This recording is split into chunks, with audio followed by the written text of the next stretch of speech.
Hi, I'm Carlton Allen. Welcome to the Midweek Bible Study at First Baptist Church in Commerce, Georgia. Right now, we're in the midst of a series entitled Love Stories of the Old Testament. We're looking at Old Testament couples and their stories in the Bible, and we're trying to examine not only what the story tells us about that couple, but also what that story might tell us about our relationships today. Today we're going to look at the story of Boaz and Ruth as recorded in the Old Testament book of Ruth. What unique blessings and difficulties have you discovered in in-law relationships? What unique difficulties and blessings have you discovered in in-law relationships? When I think of that question, I think of my father-in-law, and it was kind of a difficulty and a blessing. He was one of those guys who could fix anything, build anything, repair anything, just incredible. That's great. He did some wonderful stuff for us, but it's also somewhat of a burden because I have no talent in that area whatsoever. And so we suffered when my father-in-law was not able to be there to help us out with things. Our favorite story about him was one time we were living in a house and there was a wall that was a brick wall on the inside, and we wanted to hang a picture on that wall. But we tried to and couldn't get anything to go in there. And he told us when he came and saw it, he said, "What you need is a brick nail." Then he thought a minute and he said, "Hang on a second," pulled his wallet out, and he actually had a brick nail in his wallet. Who carries a brick nail in their wallet? That was a blessing. But it also was difficult for me because I couldn't measure up to what he could do. Another question I want to ask is, do you believe that God rewards our obedience? Now, I think probably most of us would say yes. The question is, how does God reward our obedience? When we do good things, does God say, okay, I'm going to give you this, I'm going to give you that? Or is it more that being obedient is its own reward? Living a life of obedience to God becomes a blessing in itself. Those are some of the things we're going to look at in this study today about Boaz and Ruth. When we think of the story of Ruth, we think of the relationship primarily between Ruth and Naomi. There's more to that than simply the relationship between Ruth and Naomi. It's a story of faithfulness during an unfaithful time in Israel's history. This was during the time of the judges.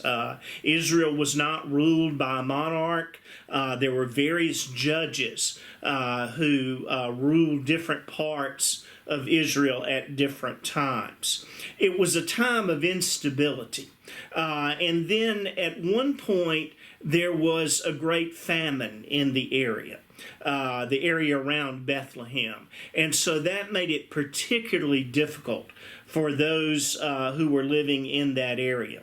A family of four, a husband, a wife, and two sons, leave for a better life in the land of Moab. They're escaping the famine around Bethlehem, and so they go to Moab. Now, once they are in Moab, all three of the males die. The sons had married by this time. They had married Moabite women, but their father and both of the sons died. So Naomi, who was the mother, was left with two Moabite daughters-in-law, Orpah and Ruth. Naomi decides that she's going to return to Bethlehem. Now, she realizes that if her daughters-in-law go with her, they will be leaving their own people. They will be moving to a foreign land, and life will be extremely difficult for them. Moreover, they're also going to have responsibility for their mother-in-law. And Naomi does not want to put a burden on them. And so Naomi urges her daughters-in-law to find other husbands.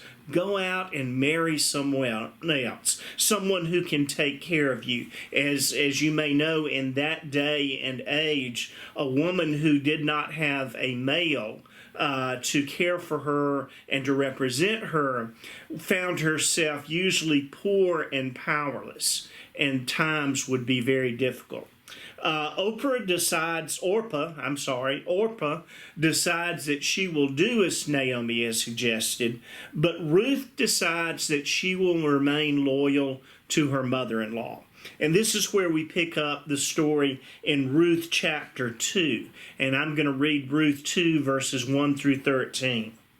Now, Naomi had a kinsman on her husband's side, a prominent rich man of the family of Elimelech, whose name was Boaz. And Ruth the Moabite said to Naomi, "Let me go to the field and glean among the ears of grain behind someone in whose sight I may find favor." She said to her, "Go, my daughter." So she went. She came and gleaned in the field behind the reapers. As it happened, she came to the part of the field belonging to Boaz, who was of the family of Elimelech. Just then Boaz came from Bethlehem. He said to the reapers, "The Lord be with you." They answered, "The Lord bless you."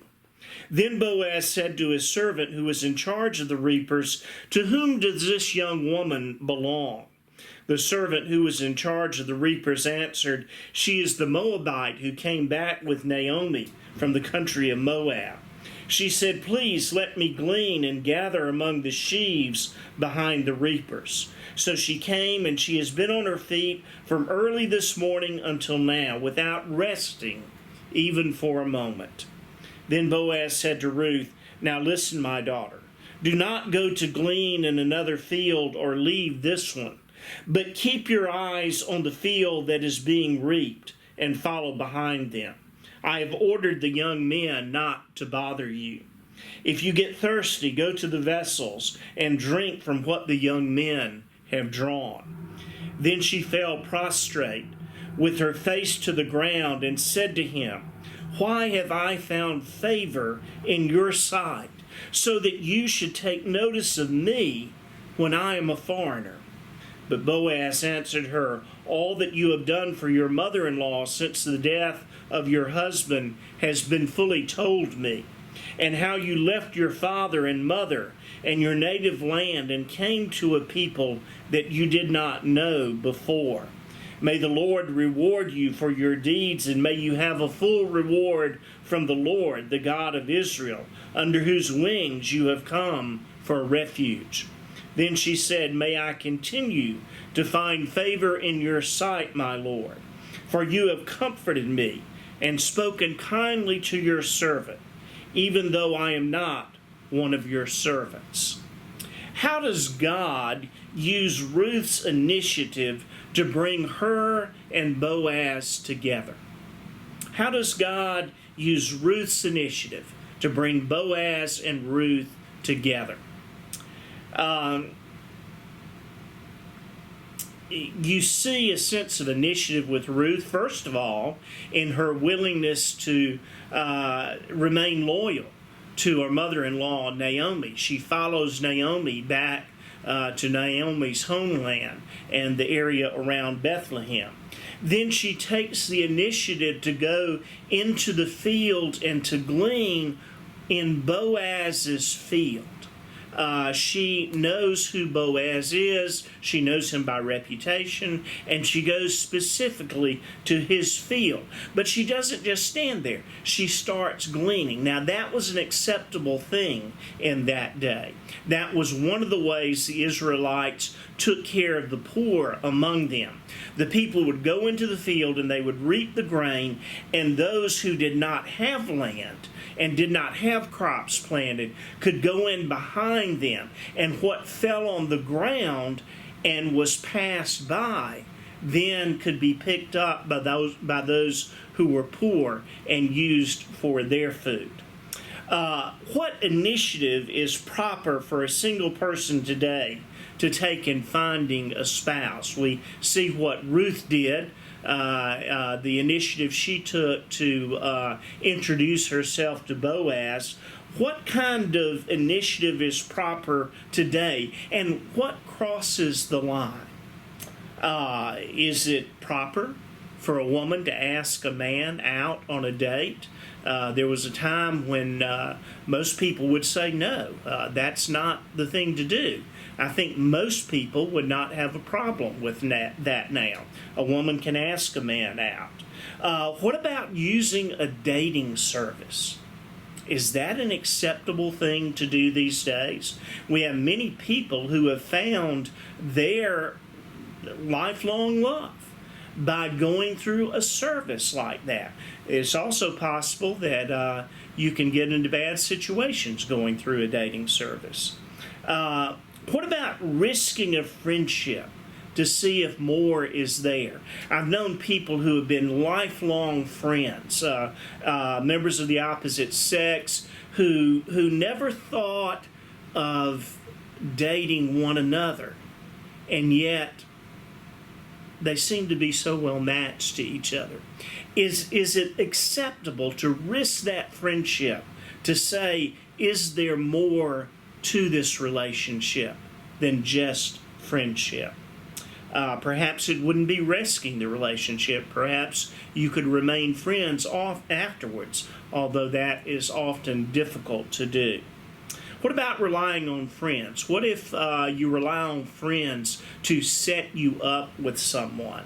Is that proper? Is that crossing the line?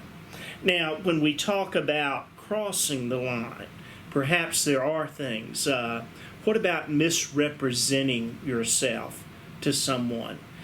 Telling them that you're something that you're not, or someone that you're not.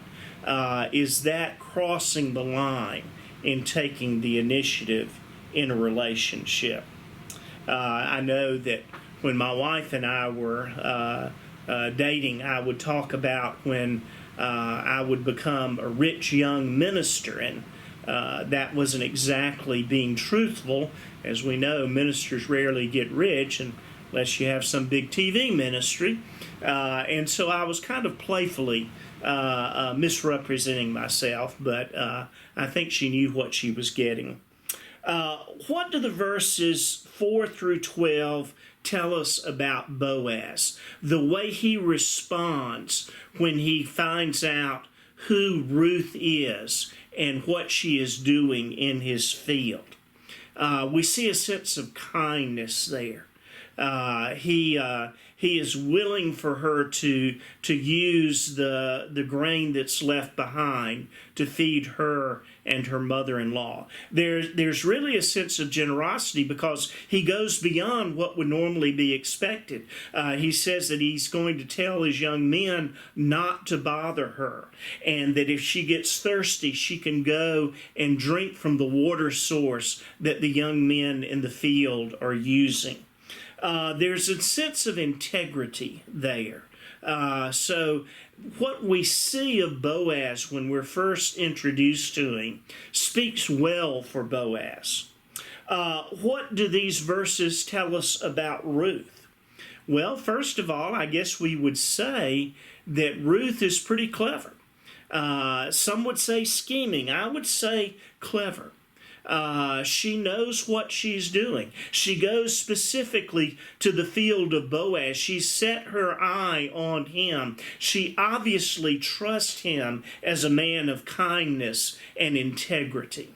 And so she goes specifically to his field. She's a smart woman.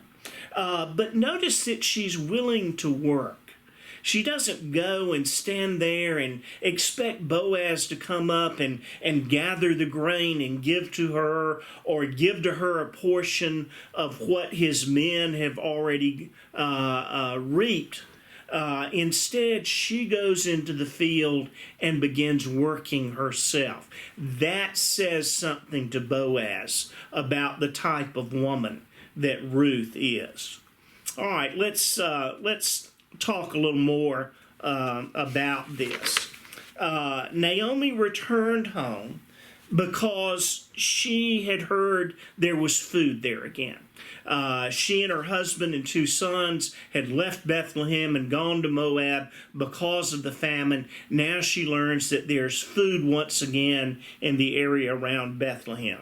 The famine is over, but the presence of food is no guarantee of survival for her. Women without husbands who were widows, children without fathers whose fathers had died or left them, were among the most vulnerable and powerless in their society. Most of the time, they did not make it because they had no way of supporting themselves. Boaz is a relative of Naomi on her husband's side. And he's obviously a man of some means because he has fields, and not only does he have fields, he also has people who work those fields for him, servants. You'll notice that it says that Boaz comes from Bethlehem. He's a businessman. He has set his workers out in the field, and he's gone to take care of business in Bethlehem, and now he's come back. He's referred to as a kinsman. But it's interesting, the word that's used there, where is it?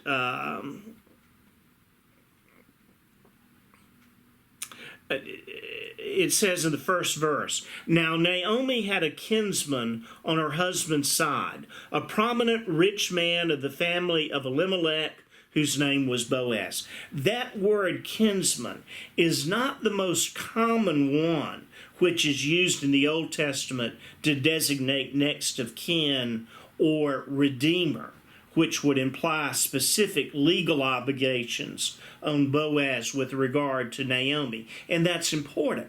It's saying that there was no legal reason why Boaz should do what he does. He's not obligated by the law to take care of Ruth and Naomi. So what he does of his own free will. In addition, Boaz is described as a prominent rich man. Literally, that term is a mighty man of power, a worthy man. So this indicates not only wealth, but also high standing in the Bethlehem community. He is greatly respected by the people of his community. So there is a social chasm between Boaz and Naomi and her foreign daughter-in-law, Ruth. Later, however, in chapter 3, verse 11, Boaz refers to Ruth as a woman of worth, thus spanning that chasm in a most gracious manner. Boaz is a man who is gracious. The way this chapter begins leaves open the possibility that Naomi returns with her relationship with Boaz on her mind. Later material, however, disputes this. Obviously, she was aware of who he was, but that was not her intention when she went back. Again, we see evidence of the cleverness of Ruth. Notice, as we see in verse 2, Ruth is referred to as the Moabite throughout this passage. She is still a foreigner. We are not allowed to forget for a second that she is a foreigner. She is an outsider. So, Ruth decides to go and glean in the fields, and she asks Naomi about gleaning the field. In Hebrew, this reads more like a declaration than a request. Naomi does consent, though she's very brief. Perhaps it's an indication that she is still struggling with her grief. She doesn't quite know what to do yet. Ruth decides she needs to take charge. And so she says, what if I go to the field of Boaz and begin to glean? It's not really a request, you see. It's more a statement. But she shows respect for Naomi by saying this. Ruth takes the initiative to do something about their situation. And even though she seems to anticipate that she might meet with some resistance, because she is, after all, an outsider. I mentioned to you that gleaning was a primary means of support for the destitute in Israel. If you want to look up sometimes in Leviticus 19, 9 through 10, and also chapter 23, verse 22 in Leviticus, and in Deuteronomy 24, 19 through 22, you'll find how this is laid out. The edge of a field was not harvested. There was no second pass of a field. So they went through the field. They didn't go back to get what they missed the first time. They didn't harvest the last foot or so of crops in the field. The edge and what was left after passing through the middle of the field was left behind. I guess there's a sense in which gleaning is still in use today. Our church is very involved in the Banks-Jackson County Food Bank, and one of the things that I found to be wonderful news is that there are restaurants in our area, Banks Crossing and in Commerce, that will give food to the food bank. The food is fine, there's nothing wrong with it, but the restaurant is not going to be able to use it in time. And so rather than letting that food go to waste, they donate it to the food bank. That's kind of a gleaning, a way of sharing with those who are in difficult circumstances what a person is not able to use. So gleaning goes on in a sense even today. In verse 3, there seems to be a communal field here, a large tract of land. And Ruth, it's almost like Ruth happens on to Boaz's field. We say she decided to go in the field. She did. Perhaps she knew that Boaz owned part of the field. It probably would not have been possible for her to know which part of the field that was. So we see God at work here. God directs her to the right part of the field, the part that belongs to Boaz. And again, we note that he's wealthy enough to have workers who reap the field for him, and he even has a slave that oversees these workers.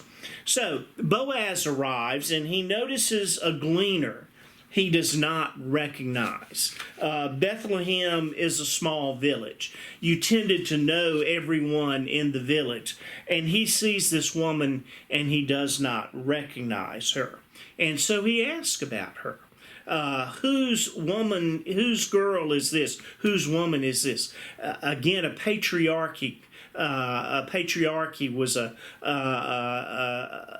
culture in which women were identified by the men to whom they belonged. We wouldn't do that today. But Boaz says, whose woman is this? As in any small community, that's the inevitable question. To whom does she belong? Who's his family? Who's her family? And note the response. He's told this woman is that Moabite who came back with Naomi. There's almost a dismissive quality to that response, isn't there? She's that Moabite who came back with Naomi. Ruth is pegged as a foreigner. There may be some resentment on the part of the workers of Naomi who left rather than sticking out the famine. They may be resentful of the fact that they went through a difficult time, and yet Naomi and her family left where they could find and went where they could find food. Ruth is an outsider, illegal alien, perhaps we would say. But she is also one who is willing to work, and that makes a difference. What she's been doing is only right and allowed. Boaz now tells her not to go to any other field, to stay close to his workers. Perhaps he doesn't want her to waste time. Perhaps he's afraid that she may not be welcomed by other folks who own parts of the field. He wants her to stay close to his workers so that she gets first shot at what's left on the ground. Again, Boaz is very generous in his treatment of Ruth. He says that he will instruct his men not to bother her. In other words, they can't go up and say, all right, you've gotten enough for one day. Hey, leave something for someone else. They're not going to bother her. Now, there may well have been more to that than simply instructing them not to stop her from gleaning. She is a young woman who does not have a man to protect her. Boaz may also be thinking that he does not want her to be assaulted by these men. And so he tells them that they are to leave her alone. Then she tells them that she can share their water. Again, Boaz goes above and beyond what was expected. Again, showing her this kind of generosity may have been Boaz's way of protecting her from any type of assault. As a woman who was vulnerable in that she was female, she was of another nationality, she was a younger woman, she may have been very attractive, and so Boaz realizes all these things make her vulnerable, and he wants to make sure that she is protected. He assumes the role of Ruth's male protector. Now, they have no relationship at this point, and yet he assumes that role. Maybe it has something to do with family connection. There is some type of connection between Boaz and Naomi. It may be to keep other males from competing with him. Maybe he's already set his eye on Ruth, and he doesn't want other males to compete with him. This is beyond what Ruth had dared to hope. Yes, she hoped to find someone who might be able to help her and Naomi, but Boaz has gone far beyond what Ruth expected. She bows before him.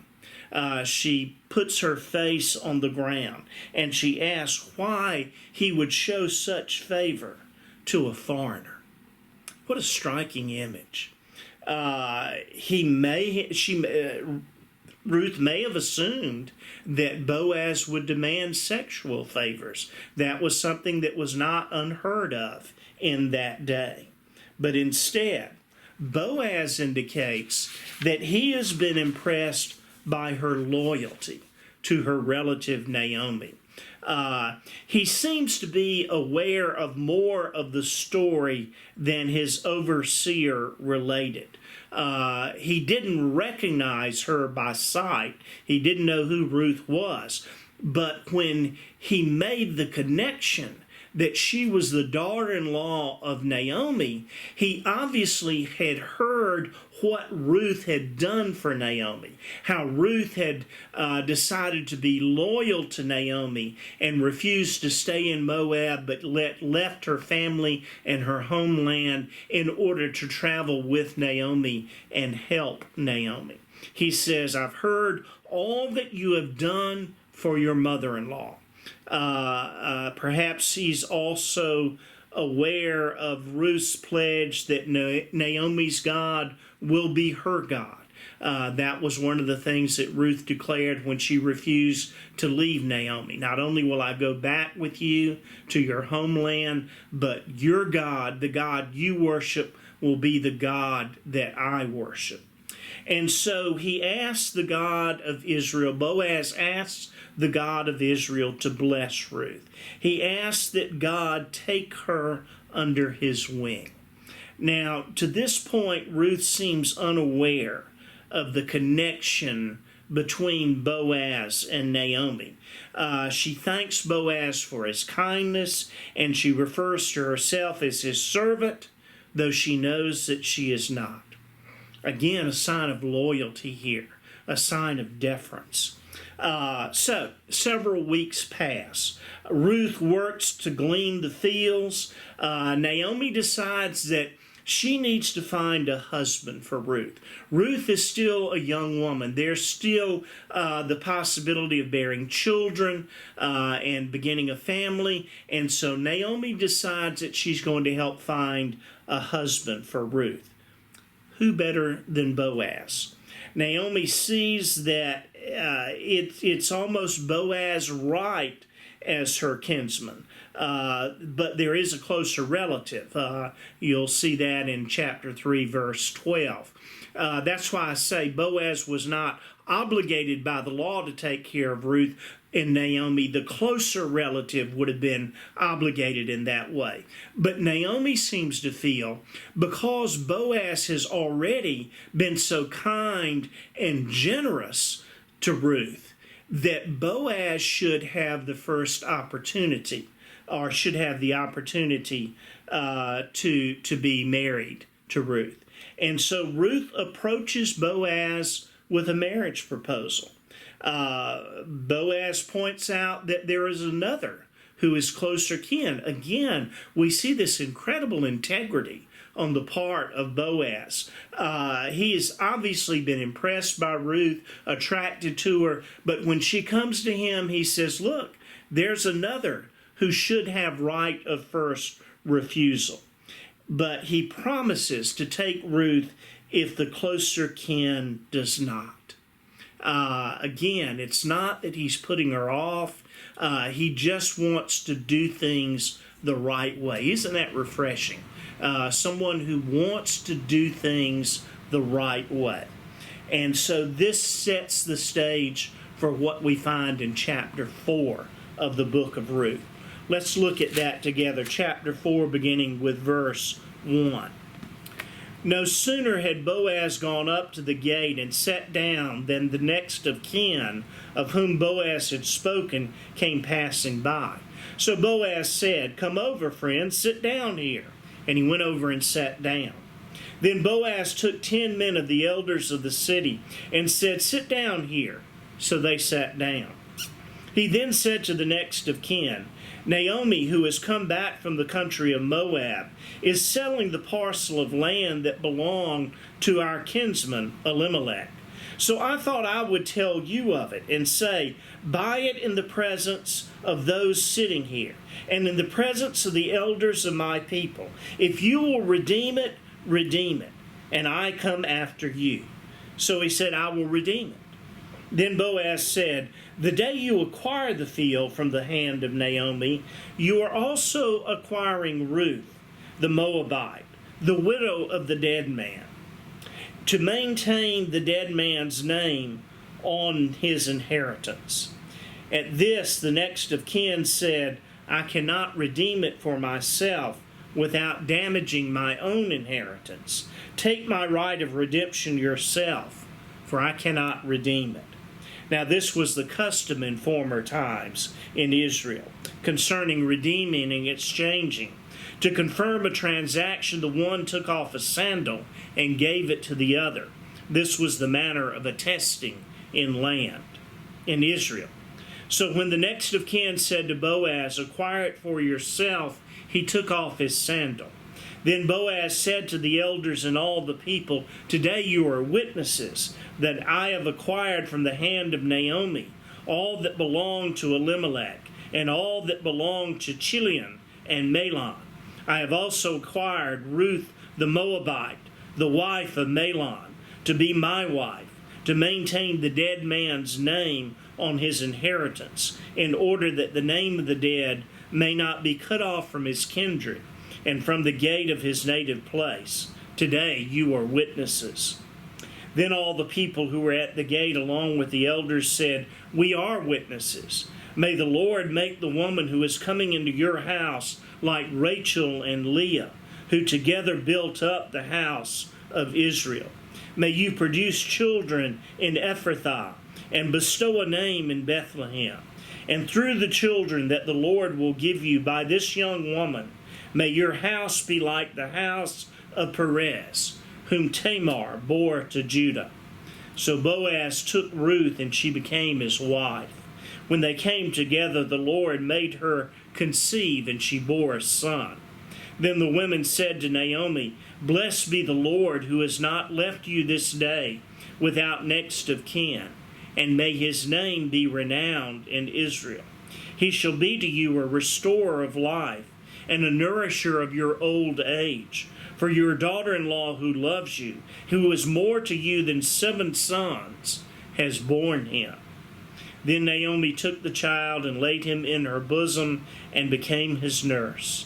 The women of the neighborhood gave him a name, saying, "A son has been born to Naomi." They named him Obed. He became the father of Jesse, the father of David.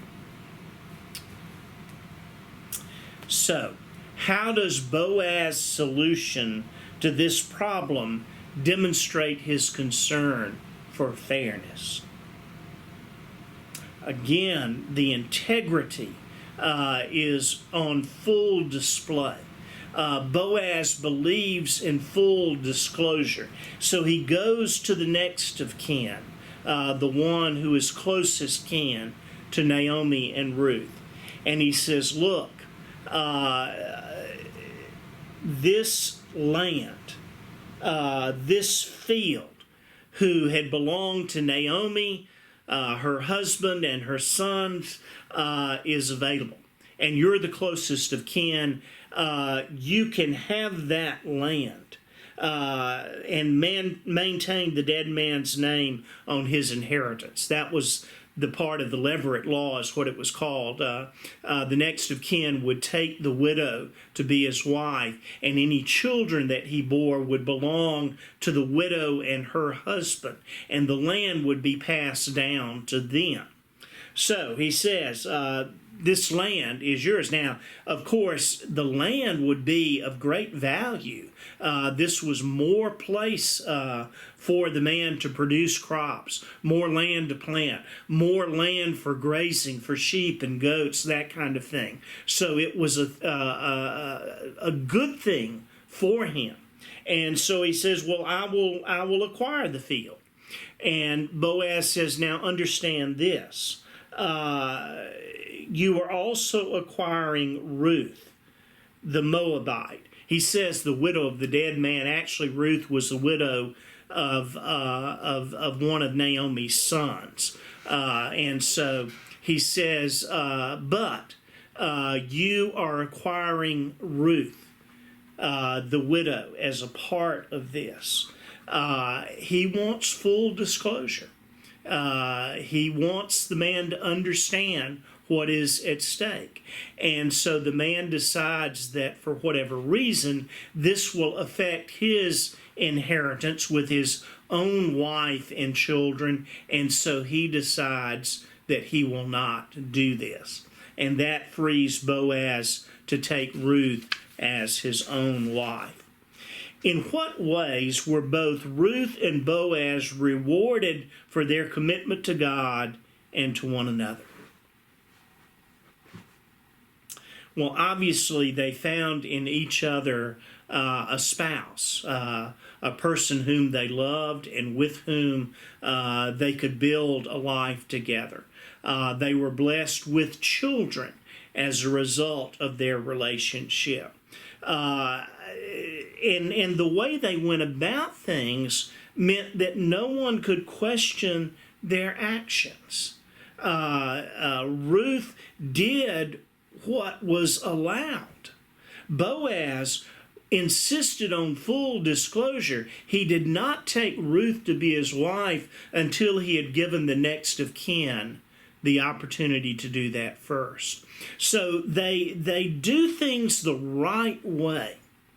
And here's the real blessing that comes. We're told in verse 17, the women of the neighborhood gave a name to the child that had been born to Ruth and Boaz. The women of the neighborhood gave him a name, saying, a son has been born to Naomi. They again realized that Naomi is the matriarch of the family. And they named him Obed. And then the writer of the story says, he became the father of Jesse, the father of David. David, of course, was the greatest king in the history of Israel. Later, the Messiah, Jesus, would come from the line of David. And so the real blessing here, as far as the Jewish community was concerned, was that this son born to Ruth and Boaz became an ancestor of David. So let's look at this in a little more detail. Boaz places himself at the gate at an opportune time. In first century Israel, the gate of the city or the village was where court was held. So legal proceedings took place at the gate. Legal matters were resolved there. And so he places himself at the gate. And when the kinsman comes by, he calls to the kinsman in a collegial way. He invites him to come and sit down. What he's about to bring up could be interpreted as criticizing the man for not already taking responsibility for this family member, Naomi, even if he had not been aware of the situation. It could have brought dishonor on him. But Boaz seems to word this very carefully so that it does not bring dishonor to the man. He doesn't want a confrontation. He does invite 10 elders to also sit as witnesses. Again, not because he wants to bring an accusation against this kinsman, but so that they will be able to say that things were handled in the right way. He tells the kinsman that Naomi has returned and wants to sell her dead husband's land. Now, there are problems with this. If Naomi and Ruth were destitute, how is it that Naomi owns this land? Why would Boaz be her broker? Does the other kinsman have a choice in buying the land? It does seem that he has a choice. Why wouldn't it be his now anyway? Those are some questions. Obviously, Ruth and Naomi could have been destitute because they owned the land but had no one to work it for them. That could be a part of this. Boaz intervened perhaps because there was no other male, and it would take a male to be involved in this legal proceeding.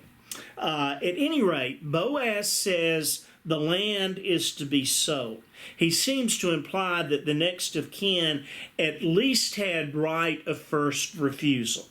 And so the next of kin indicates that he will buy it.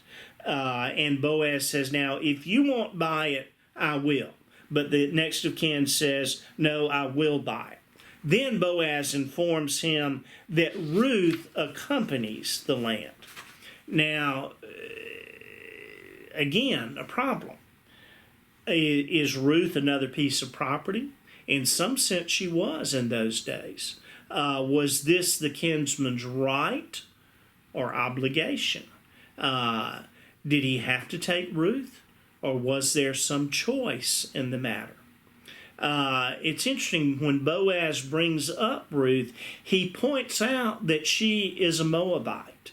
It may have been that marriage to Ruth would produce further heirs, which could dilute the wealth that this man wants to pass on to his own child or children.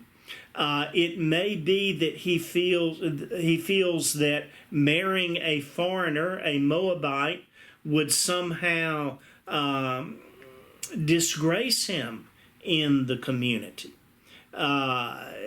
He has a legal right to redeem the field.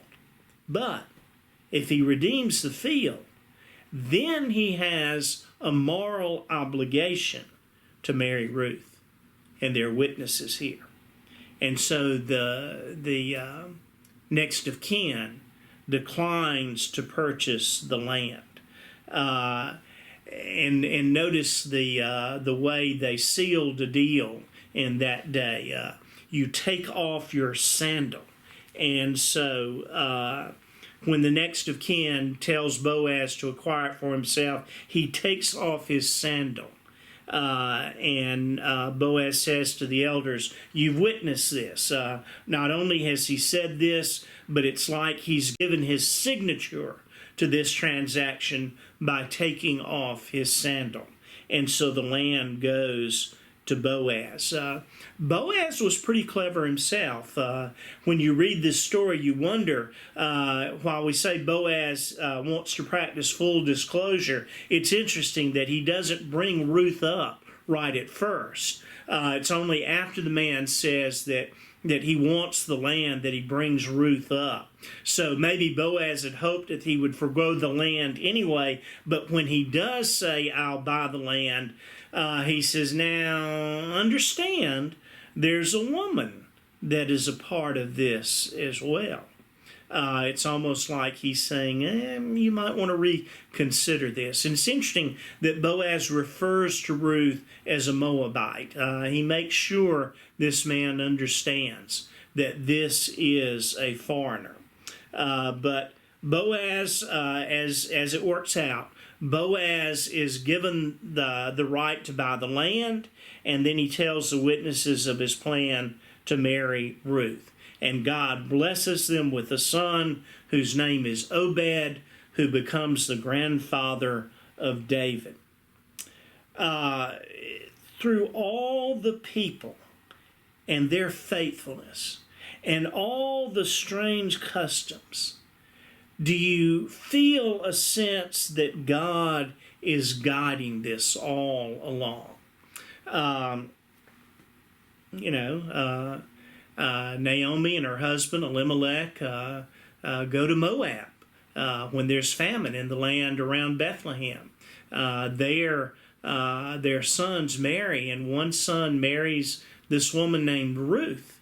And when the men die and Naomi's ready to go back home, she wants to release Ruth, but Ruth shows loyalty to Naomi and goes back with her. Ruth goes out and works in the field, and God guides her to that portion of the field that belongs to Boaz, and Boaz comes along at just that moment, and he sees her, and he knows something about her, and he's impressed with her. And then when it comes time where Naomi wants to find a husband for Ruth, she goes to Boaz. And so Boaz goes about it in the right way, but it works out. The next of kin decides to forego the land. And so Boaz gets the land, and more importantly, is free then to marry Ruth. God is at work in this all along the way. Where have you seen God at work in your relationship with your partner, your spouse? How do you feel that God has brought you together? It's interesting, my wife and I discovered after we met in college and began dating that we had gone to the same vacation Bible school together when we were 5 years old. Because of that, my wife knew a cousin of mine, and my cousin and became kind of the common point between me and my wife. It's almost like God was at work in that relationship all along. How has God blessed you through your spouse? Ruth was obviously a blessing to Boaz. Boaz was a blessing to Ruth. What a wonderful example here of a relationship where each is generous and kind and industrious, and each treats the other with a great deal of integrity. And perhaps you're not married. So how has God blessed you through another member of your family? My wife Donna, when we went to seminary, was willing to go and to work so that I could just work part-time and go to school and complete my seminary degree. She kind of bore the burden of being the breadwinner of the family during that time. She's continued to work, and we've kind of shared that. I didn't take over necessarily. I just began to share that with her. She is a person of great faith, and that has been a blessing to me in my work as a minister. For one thing, she has taught Sunday school classes most places we've been. She is an excellent student of the Bible. And so that's been very helpful to have someone who could teach classes. She plays piano in some of the churches we've been in. She has used her gifts in that way. I depend on her for counsel. She's someone I can talk with and kind of use to help me think through things. And I've come to value that. What are some of the ways that your spouse or another member of your family has been a blessing to you? I want you to think about that, and I want to challenge you to do something. Take the time to share that with that person, whether it's your spouse, whether it's another member of your family. Take the time to share with them what they mean to you and how their presence in your life has been a blessing. I think that's something couples need to do, but perhaps don't do nearly often enough. And so I want to challenge you to do that in the week ahead. Find time to tell your spouse how they have been a blessing to you. I hope you've enjoyed this. I hope it's been beneficial to you. Let's conclude with a word of prayer. Heavenly Father, we thank you for the way you work in our lives and for the way you bring people into our lives that bless us and that help us to enjoy life together. If there are those out there who are looking for someone like that, we pray that you would guide them. That they would be able to find the person they are looking for. Perhaps there's some out there who have decided that I don't need a spouse, but I have friends that are helpful to me and that are a blessing to me. We give you thanks for those friends that are a blessing in our life. And we ask, oh God, that you would help us to understand that you can also use us to bless others, whether it's our spouse, another member of our family, or our friends. Help us to be willing to be a blessing in their lives as well. All these things we pray in the name of Christ. Amen. Thank you, and I look forward to being with you next week.